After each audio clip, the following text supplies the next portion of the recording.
Bugün ölkənin bütün ümumi təhsil məktəblərində ənənəvi son zəng tədbirləri keçirilir. Məzunlar üçün bugün məktəb həyatı ilə vida və yeni mərhələyə keçid anlamı daşıyır. Ömrün ən qayğısız, duyğulu və bir o qədər də şirin məktəb illəri hər il iyunun 14-də 11-ci siniflər üçün son zəng sədaları ilə bitir. Həmin təhsil müəssisələrindən biri də Bakıdakı Xətai rayonu 221 saylı tam orta məktəbdir. Dövlət himninin səsləndirilməsi ilə başlayan tədbirdə məktəb rəhbərliyi çıxış edərək məzunların təhsildə qazandıqları nailiyyətlərdən söhbət açıb. Onlara gələcək həyatlarında uğurlar arzulayıb. Bütün balalarımızı təbrik edirəm bugünkü günün münasibətilə. Başda İradə müəllimə, bütün müəllimlərimizə təşəkkür edirəm.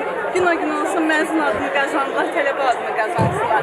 Uğurlar, yolları açıq olsun bütün məzunlarımızın. Məzunlar illər ərzində keçdikləri məktəb yoluna nəzər salıb, müəllimlərinə təşəkkürlərini bildiriblər. 4 il son zəng günündə hər gün məzunlar uğurlar arzu edirəm. Yollar açıq olsun inşallah. Hər biri tələbə biletinə nail olar inşallah. Həyəcan var, stres var, biraz alınmaz nəsə. Amma çox şükür hər şey yaxşıdır. Sinif rəhbərimizə təşəkkür edirəm. Məktəbin direktoru bu tədbiri ərsəyə gətirdiyi üçün Cavid müəllimə təşəkkür edirəm. Sonra da valideynimə təşəkkür edirəm ki, hər zaman 11 ildə mənim arxamda durub mənə dəstək oldu.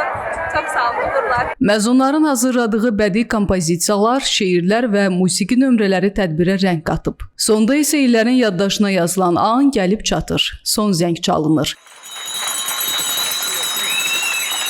Məzunlar üçün bu zəng sadəcə məktəb illərinin başa çatdığını deyil, həm də yeni bir həyat mərhələsinin başlandığını xəbər verir. Bu, həm də xatirələrin, dostluqların və uşaqlığın səsidir. 2024-2025-ci tədris ilində ölkənin ümumi təhsil müəssisələrinin 11-ci sinif üzrə 113 minə yaxın şagirdi məzun olur. Bu say 221 nömrəli məktəbdə 138-dir. Ayşən Rəhim, Sadiq Məmmədov, Bizim Media.